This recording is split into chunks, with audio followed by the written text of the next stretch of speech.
لجميع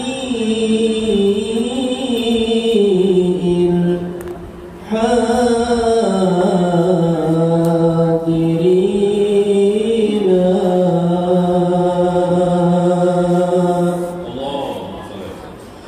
يا ربنا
اغفر لنا نتوجه إليك بجاه سيدنا ونبينا محمد برحمتك أرحم الراحمين. اغفر يا الله أمة سيدنا محمد، اللهم استر أمة سيدنا محمد، اللهم اصبر أمة سيدنا محمد، اللهم اصلح أمة سيدنا محمد، اللهم ادخل جنة أمة سيدنا محمد وتقبل دعاءنا عليهم برحمتك أرحم الراحمين. اللهم ارحم أمة سيدنا محمد وخصوصا لوالدينا وارحمهما كما ربيانا صغارا واغفر لهما يا الله يا حي يا قيوم يا إلهنا وإلى كل شيء إلها واحدا لا إله إلا أنت الصمد الذي لم يلد ولم يولد ولم يكن له كفوا أحد.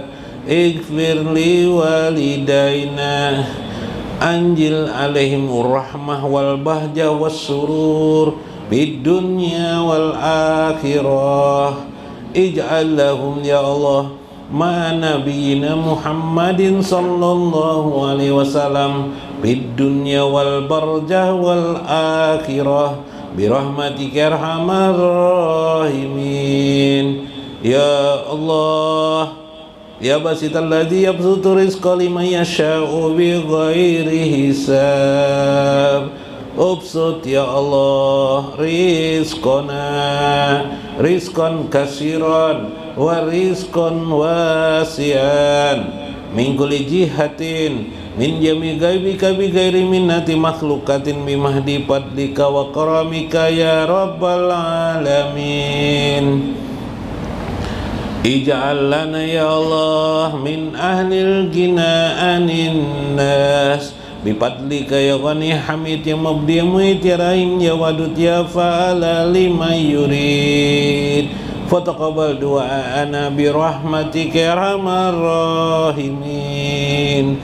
Salim lana wa salim dinana wa salim li ahlina wa zurriyatina wa azwajina ya Allah walil muslimina wal muslimat wal mu'minina wal mu'minat birahmatika arhamar rahimin. Allahumma ja'alna ya Allah wa fi qulubina nuran bi nuri nabiyyina Muhammadin sallallahu alaihi wasallam wa fi sam'ina wa basharina wa fi amamina wa khalfina wa yaminina wa simalina wa fawqina wa tahtina nuran binuri sayyidina Muhammad wa bi asabina wa lahmina wa damina wa syarina wa basarina wa lisanina wa izamina wa jildina nuran binuri sayyidina Muhammad. Ayit lana ya Allah binuri sayyidina Muhammad li hayatina wa li barzakina wa fi akhiratina bi fadli ya Allah wa rahmatikal karim ya Rabbana hab lana min azwajina wa dzurriyyatina qurrata ayunin waj'alna lil muttaqina imama ya Rabbana ij'al lana muqimas shalah wa li dzurriyyatina bi rahmatika arhamar rahimin. Rabbana atina fid dunya hasanah wa fil akhirati hasanah wa qina azabannar. Wa sallallahu ala sayyidina wa nabiyyina Muhammadin wa ala alihi wa sahbihi ajmain. Subhana rabbika rabbil izzati amma yasifun wa salamun alal mursalin walhamdulillahi rabbil alamin. Nabi Mustafa Rasulullah sallallahu alaihi wasallam wa Syekh Abdul Qadir Al-Jailani Syekhul Lahum Al-Fatihah.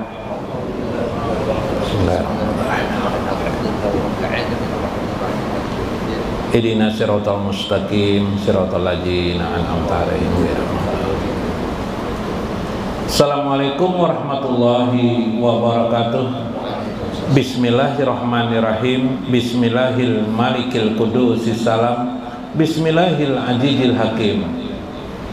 Wassalatu wassalam ala sayyidina wa nabiyyina Muhammad wa ala alihi wa sahbihi ajmain. Fa inna insyaallah ab'asu li kitabi Syekh Abdul Qadir Al-Jailani Futuhul Ghaib wal Gunyah wa nafa'na bihi wa ulumi bidarain amin ya rabbal alamin. Mudah-mudahan melewati saluran Syekh Abdul Qadir Al-Jailani Allah membukakan berkah dan rahmatnya kepada kita sekalian, bagi hidup kita, anak-anak kita, istri-istri kita, keluarga kita, dan orang-orang di sekeliling kita. Mudah-mudahan Allah menarik kita menjadi hamba-hambanya yang terpilih di sisi Allah Subhanahu wa ta'ala, dimasukkan Allah dalam kurbahnya, dalam genggaman kasih sayang dan ridho Allah Subhanahu wa ta'ala. Mudah-mudahan kita selalu ingat berterima kasih kepada baginda Rasulullah sallallahu alaihi wasallam yang menyampaikan kita, johir dan batin kita, di dunia ini, barjah dan alam akhirat kepada Allah Subhanahu wa taala. Amin ya rabbal alamin. Dalam kitab Al-Gunyah, Gunyah itu artinya kecukupan. Minggu kemarin kita bicara tentang khotir. Khotir adalah bisikan.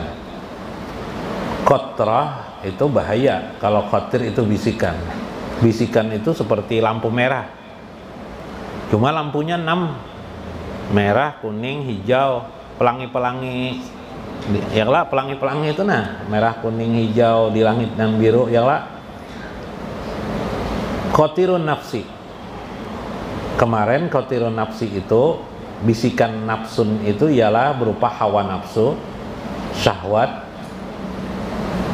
segala hal yang bersifat mengarah kepada dosa. Nah itu berarti bisikan tuh bisikan diri namanya. Diri itu dibisikinya. Siapa nama membisiki? Diri yang membisiki. Jadi yang bisa membisiki itu diri kita sendiri. Diri kita membisikkan kepada kita. Diri itu kemarin ada berapa? 7 tingkatan. Pernah pian main karate lah, ikut perlombaan karate, ada sabuk putih. Kalau silat ada juga mungkin lah, karate ada juga sabuk putih. Habis putih apa?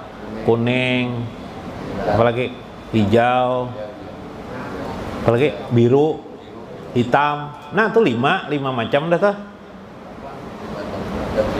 Dan 1 dan 2, nah yang lah, dan 3, yang lah, sabuk hitam dan 1 aja, sabuk hitam dan 2 dan 3. Nah itu berarti menggambarkan apa? Sabuk itu kualitas lah ya lah, kualitas ya lah. Wah sabuk putih aja masih ini jar, masih nek, masih nggak sanggup nek. Nah, sabuk hijau mana? Oh sabuk hijau ini tingkat berapa dah?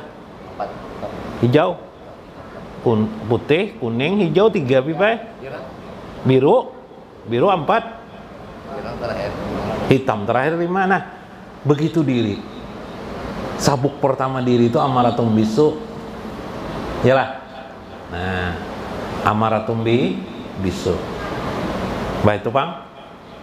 Sabuk putih itu sama tuh sabuk amaratum bisu. Sabuk kedua lawamah, sabuk ketiga malhamah, sabuk keempat mutmainah. Nah ini selamat dah nih. Kemudian sabuk ridho, sabuk kelima ridho. 6 mardiyah diridhoi Allah, 7 kamilah. Nah sabuk kamil. Nah tadi itu doa lah. Nah kadang ulun kena ulun tulisakan doanya untuk melawan hawa nafsu. Kemudian khotirus setan. Nah khotirus setan paham aja supaya iman kita berturun. Asalnya naik puncak itu asik dengan Allah. Sekarang apakah asik dengan Juleha aja terus? Lupa sudah banyak dengan Allah. Atau asik berkebun. Nah asik berkebun ya. Atau asik bikin kapal aja. Atau asik tambang batu bara bib. Oh batu bara aja bib asik. Nggak lupa dah yang lain-lain. Kayak pabar. Atau asik mancing. Nah mancing terus mancing mania sampai macam-macamnya mania nih. Lupa dengan Allah. Itu bisikan setan. Mengajak-ajak itu bisikan setan. Sehingga kita lupa atau menurunkan iman kita, frekuensi iman kita melemah, berturun sampai kan jadi kufur murtad tuh. Itu karena bisikan setan. Kalah kita lawan bisikan setan. Nah yang ketiga qatirur ruh, bisikan ruh. Nah bisikan ruh ini mirip dengan bisikan yang keempat, malaikat. Malaikat itu menasehati kita, mengajak kita. Ruh itu, bisikan ruh itu ingin kembali ke kurbah Allah, pengennya hendak dekat dengan Allah. Tuh bisikan ruh tuh. Kemudian bisikan malaikat biasanya menasehati kita. Setan menasehati kita, sudah baik bawa memancing aja. Tujuan setan dengan memancing nanti lupa waktu. lupa dengan Allah, lupa dipikirkan iwak sapat aja. Tak iwak haruan lah. Nah, tujuan setan tuh ujar malaikat sadang. Ayah tutumat sebentar-bentar ayo ha. Tapi cepat sholat jangan sampai lo lupa, itu bisikan malaikat. Berapa? 4 lah. Yang kelima khotirul akli. Wa amma khotirul akli pataratan ya'muru bima ta'muru bihin nafsu was syaiton. Yang kelima adalah bisikan akal. Apa itu? Terkadang dia memerintahkan dengan apa yang diperintahkan oleh hawa nafsu dan setan. Nah, setan ini begitu hebatnya menasihati orang, cocok dengan akal, pas benar dengan akal. Orang tuh kaya aja, ambil aja hartanya tuh aja. Ujar setan, bojo akal, mikir akan ambil orang aja. Ini akal, dialog akal dengan setan nih. Ujar setan pulang, ujar setan, ujar setan. Kan ini orang kaya, kita ambil uangnya itu atau harta bendanya itu udah rugi juanya, masih banyak aja kekayaannya lain. Jadi enggak apa-apa. Benar juga lah akal. Nah, ya kalau lebih. Nah, tuh akal tuh. Atau tuhnya tuh orang kafir juga, diambil hartanya itu enggak apa-apa. Tuh rasanya cocok dengan akal. Nah, ini rasa-rasa akalnya. Jadi akal akhirnya menerima keburukan. Jadi buruknya. Sama kisah Paloi Bipai. Nah, Paloi pulang lah. Apa nih dari Paloi ini ke sana ada terus kisah Paloi. Menggembirakan pian aja nah. Paloi ini Bipai bila bakantut tuh Bipai nyaring benar, keras benar tuh, sampai istri Paloi ini sakit kepala mendengar. Karena waktu mau tidur juga Bipai kentut di hadapan istri Bipai tut jar. Kayak apa? Istri udah mau tidur istri. Hati-hati jadi istri. Kalau tak keluar ucus kena di dalam perut tuh aja.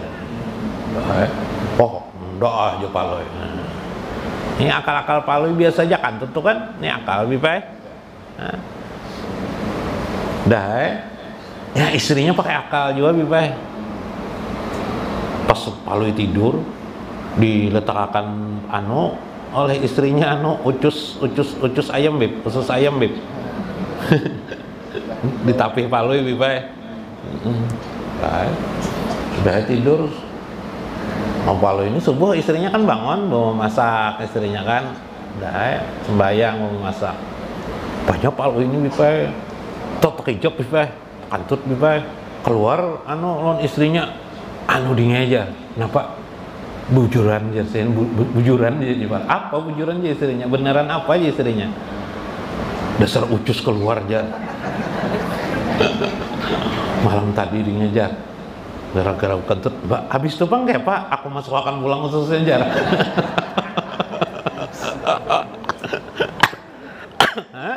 Jarat itu akal dengan akal. Ya kah? Nah, akal-akal itu ya alahan. Ya orang rajin berdebat tuh akal sama akal tuh. Ujar akal ini, ujar akal ini. Rasa kebenaran sudah itu. Rasa benar sama-sama benar. Ya kah? Perasaan Paloi itu benar atau tidak? Dimasukkan lagi tuh.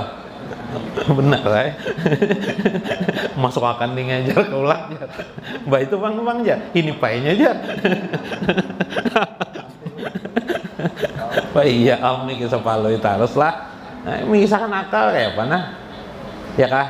Jadi akal tuh suka menimbang nimbang. Kadang bisanya mengikuti setan, kadangnya bisa mengikuti roh, kadangnya bisa mengikuti apa? Mengikuti malaikat, bisa mengikuti hawa nafsu atau berupa di diri. Ya akal ini nengah-nengah.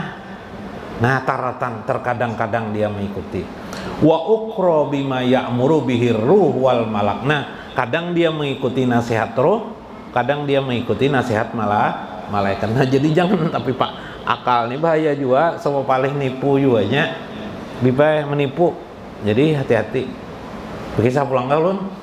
Rusak lagi dulu lah. Wajalika hikmatun minallahi wa itqani lisan'i. Itulah hikmah Allah menciptakan akal supaya kamu mempertimbangkan keadaan itu wa itqanu lisanihi, dan berhati-hati terhadap sesuatu yang terjadi pada diri. Jadi kita bisa berhati-hati dengan akal nih, tapi bisa juga akal nimbung oleh. Nah, itu membodohi kita bisa, tapi juga bisa minta, tergantung siapa yang membisiki. Nah, akal menimbang-nimbang. Bila akal kurang ilmu, ya kayak Palui tadi. Maksud istri meletakkan usus supaya jangan lagi kentut keras-keras. Hanya Palui, bukan itu yang dipikirkannya, yang penting penyelesaiannya dimasukkan pulang. Yalah. Nah, ini akal demi akal. Liyadakhulal abdu fil khairi wasyarri biwujudi ma'qul. Itulah sehingga akhirnya si hamba mengerti tentang baik dan buruk dengan wujud akalnya, untuk supaya mempertimbangkan keadaannya. Cuman akal ini perlu dimasukkan, masuknya itu adalah ilmu kepada seseorang. Wasihatu syuhudi wa tamyid, wasuhudin wa tamyid. Itulah kesehatan cara pandang seseorang dan pilihan seseorang. Payakunu akibatun zalika minal jajai wal iqabi aidan, yang semua itu akibatnya balasannya kembali kepada orang tersebut. Li'annallaha ta'ala ja'alal jisma makanan jaryani ahkamihi. Itulah Allah, hikmah Allah menciptakan nanti di akhirat, di kehidupan dunia bertanggung jawab, karena si manusia sudah menggunakan akalnya. Bila akalnya diberikan Allah, bila selama hidupnya dia belajar banyak berilmu, digunakan akalnya untuk kebaikan, maka dia mendapatkan kebaikan bagi dirinya sendiri. Jadi akal itu sebagai alat kita. Wa mahalan linafadi masyiyatihi bi mabani hikmati. Itulah mengapa Allah meletakkan akal itu supaya bermanfaat bagi kehidupan kita. Kadzalika ja'alal aqla mati'atul khairi wasyarri. Itulah kenapa Allah menjadikan akal itu untuk taat kepada kebaikan, ataukah kadang dia taat kepada keburukan. Maka seseorang menjadi sempurna hidupnya karena akal. Jadi kalau hewan tidak ada akal, dia tabiat aja ada. Manusia ini ada akal, kawan mempertimbangkan. Buktinya kita dalam hidup berbaju sembunyian kita sini kelak. Kenapa kita berbaju nih? Kenapa guru pian jadi berbaju guru? Nah, pakai akal aja sidin. Makul lalu masuk akal. Coba kalau pian tidak pakai baju, tidak masuk akal namanya. Nah, ini gambaran bagaimana bisikan. Nah, akhirnya setelah pertimbangan lama akal akhirnya sempurna akal. Lalu akhirnya kita pertimbangan, kita lakukan sesuatu itu. Dasarnya adalah akal. Palui Bipai ambil rapot ke mana nih? Ke sekolahan. Sekalinya ada Bipai orang juga. Apa nih, orang tua ambil rapot yo Bipai. Nya ambil rapotnya harus ada tanda tangan kalau Bip. Mau puntal-puntal kayak itu tanda tangannya loh. Wah, yo Palui hebat pada aku, tanda tangan nih Palui. Puntal-puntal Bip. Siapa namanya nih? Tulis nama jar guru kan. Paluin dengarakan jadi samping kan. Itu pang gue jar nama ulun. Apa jar? Siapa nama kamu ya guru? Nama aku Puntal aja. Pantas ya tanda tangannya puntal-puntal Bipai. Nama aku Puntal, coba Palui ini. Kalah aku coba, bisa juga kalah Palui kalinya. Aduh, Palui ini kada beres bana orang nih. Nah, mesti Palui madakan tidak beres. Habis dah kisah gundian itu lah. Nah, khotirul akli atau disebut dengan bisikan akal. Jadi akal itu baik, ya betul banyak baiknya karena dia sudah mempertimbangkan, bergantung kedewasaan. Itulah Allah memelihara diri kita melewati akal. Mudah-mudahan bermanfaat, mudah-mudahan bermakna. Wallahul muwaffiq ila aqwamit thoriq. Assalamualaikum warahmatullahi wabarakatuh.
kuntu